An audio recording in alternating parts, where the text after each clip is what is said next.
Hey, what's going on, Angsty Virgin Gang? Hope you're doing well. I'm doing pretty good. First and foremost, happy Veterans Day. Past, present, future veterans, everyone across the world doing their service. Past service you did, we really appreciate it. Thank you so much for your service. Hope you're getting some good food. Hope you're hanging out with the family, doing the stuff you like. It's your day after all. And hey, thank you so much. The channel's also been doing very well lately. I've been feeling like yapping lately. I've just felt like talking about just random stuff in the Pokemon space. It's very nice to not really have like a bunch of stories to have to like go through or anything. Just talk about stuff I want to talk about. Talk about cards, talk about Pokemon. I mean, after all, this is a Pokemon channel, and I really do appreciate everybody just tuning in and supporting the hell out of it. It really does mean a lot. Thank you. So, yesterday's video, speaking of success, was massive. It did actually very well, and it's very surprising to me the response that I got yesterday. Of course, I was talking about the rules of the TCG for what people specifically do when it comes to hype cards. Which cards get hyped, which cards don't, which cards make the cut, which cards don't, and kind of putting those rules and standards on a chopping block and just analyzing that a little bit. See, a lot of people in the space, when they first come in,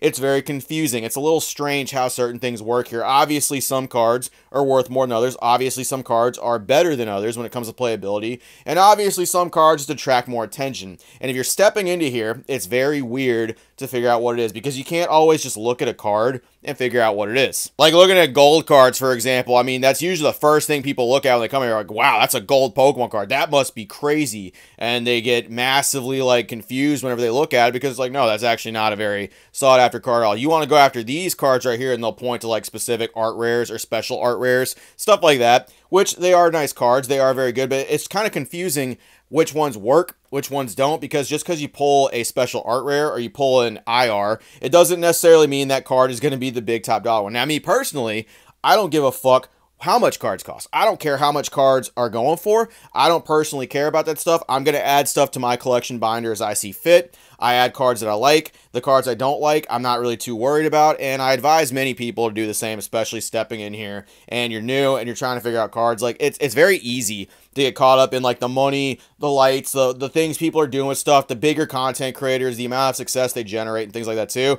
But there's always a little bit behind the curtain. There's always a little bit of stuff back behind the little area, like how much money people are dumping into stuff, what's actually happening with certain cards, the amount of things that people might be able to fake or anything like that. Of course, allegedly, I'm not saying any content creators are faking their content, but at the same time, it's Pokemon space. There's a lot of stuff that could happen, and we've seen things before. I'm just leaving it at that. There's a lot of things. The grass is always greener, and envy destroys joy. It really does. Don't be so mad about other people's collections and the things they pull. And obviously, if you're opening product, if it's a straight Pokemon product, it's gamble. It always is. You're just opening that. You're not guaranteed to pull anything. And if you pull something, count your lucky stars you did. But that's just me. I don't care about those prices. I don't care about any of that stuff. It's just very interesting to look into it and watch what people do, because it does affect people buying certain cards, and it does affect how people get cards and add them to their collection sometimes. Like I said, if you don't pull shit, you're not going to get shit. So you got to go buy something in order to get the shit that you want to put in your binder, right? It does affect you inadvertently, and you do see it being in the Pokemon space for a long time.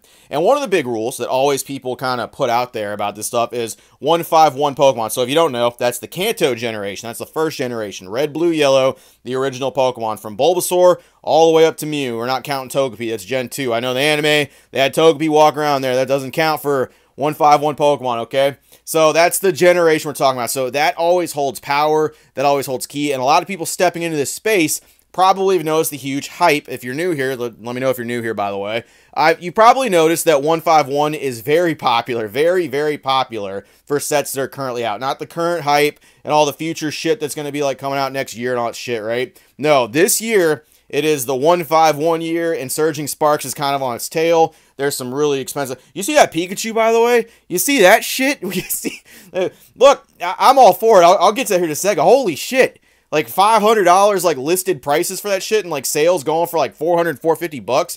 Man, people did a real quick U-turn on the fucking hats, didn't they? They did a whole U-turn on that. People's opinions were bought with goddamn Pikachu money. Hey, do you, man. Collect what you want.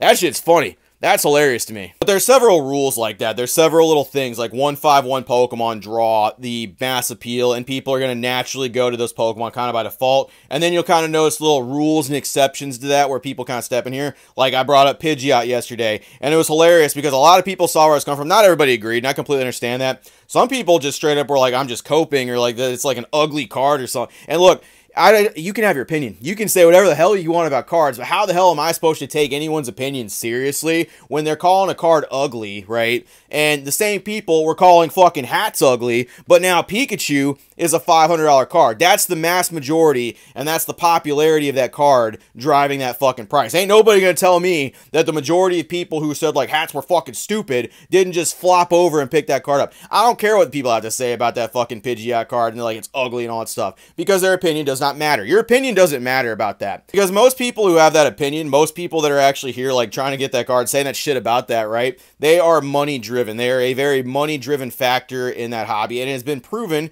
time and time again through sets that the more expensive cards are, the more hype cards are, that people will flock to those cards by default, and it doesn't necessarily matter how people feel about them. Case in point, you might know a set back in Sword and Shield called Astral Radiance. You might be familiar with that set. The big chase card from that set, the massive chase card from that set, is a card called Machamp V. Machamp V running through fucking Stow Inside Town, little Trapinch, doing some little day jobs, working, doing some Uber Eats, delivering some stuff, right? Beautiful card. I love the card. That was not a popular opinion when the card came out. People did not like the card, and the Japanese price point for that card fucking made it known. People thought it was bland. People thought it was too weird for Machamp. It was just, he's just doing day jobs and stuff like that. What the hell? And that's the thing that's unfortunate about like all these leaks for cards that come out so fucking early and like we get a look at stuff, is people make assumptions about cards and people make things about it based off leaks. And then the card will come out, the card will be out for a little bit, it'll still kind of hang out and do the same shit sometimes, or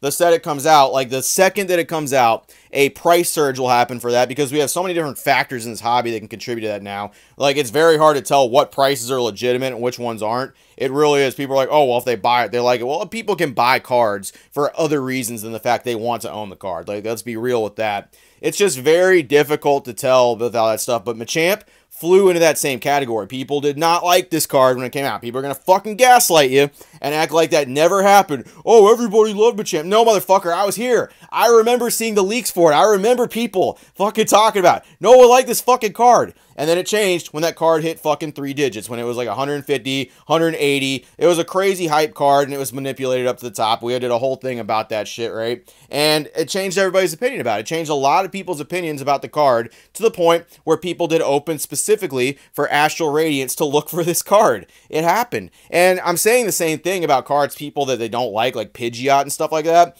Their opinions don't necessarily matter, not because like their opinion itself doesn't matter, but their opinion is buyable here. A lot of people's opinions are just straight up for sale. And if that card, if Pidgeot was a $150 card, no one would talk shit about it. No one would say shit about the art. No one would say fucking a damn word about it. They'd fucking chase it. They'd start doing these streams again. They'd be like, oh, guys, we're opening up Obsidian Flames looking for the Pidgeot. Are we going to get the card? I sure hope so. Make it a challenge, baby. Like and subscribe. They just, like, they do that shit. They did it before. It happened with Machamp. It's actively happening right now with Pikachu. It's gonna happen with the fucking Crystal Hat Charizards. It's gonna happen with fucking Garchomp. It's gonna happen even more with Greninja. I don't know about Ice Cube. People just don't like the Ice Cube homie. I think he's cool, but most people just kind of just put that guy to the side. No, like, people are going to go back for some of those cards, though. People are going to act like that shit never happened, and it's going to be a fucking distant memory. You're just going to look at my page, and you're going to just see a guy rambling about absolutely nothing that makes no fucking sense. But the people who are here and the people who remember, people did not like Crystal Hats. They didn't. And then you're going to see a bunch of people going like, you know what? I was too hard on these cards back in the day. And you know what? Most people aren't even going to do that. Most people are just going to fucking act like that shit never happened. They're just going to fucking roll over it and act like it was always the card to chase. I don't care what people have to say. You can argue with me. You can disagree with me. You can have your own opinion. I respect it. Leave it in the comments. I don't give a shit. But at the same time, you're not going to convince me that I'm wrong, because I'm not in this case. I've watched it happen too many times, and the rules that get set in place here don't mean a damn thing. The cards that get actually put up are the hype cards. Any card that can get enough hype generated behind it is what happens with that shit. There is no rhyme or reason to it. There is no 151 rule. There is no fucking popular Pokemon rule, because you could apply that broadly to almost every card for the fucking popular Pokemon. What always holds true, and the only rule that makes sense for the majority of these cards, is hype. If someone can get enough hype behind a card, it will be sought after, it will be chased, and people will fucking do whole ass openings about the card, regardless of how they personally feel about it or how they used to personally feel about it. And that's just going to be the way it is. That's what it is. There's no 151 rule. There's no power rules. There's no popular Pokemon rule. The popularity for shit kind of helps. The 151 shit kind of helps. But ultimately, none of that shit matters in the grand scheme of hype.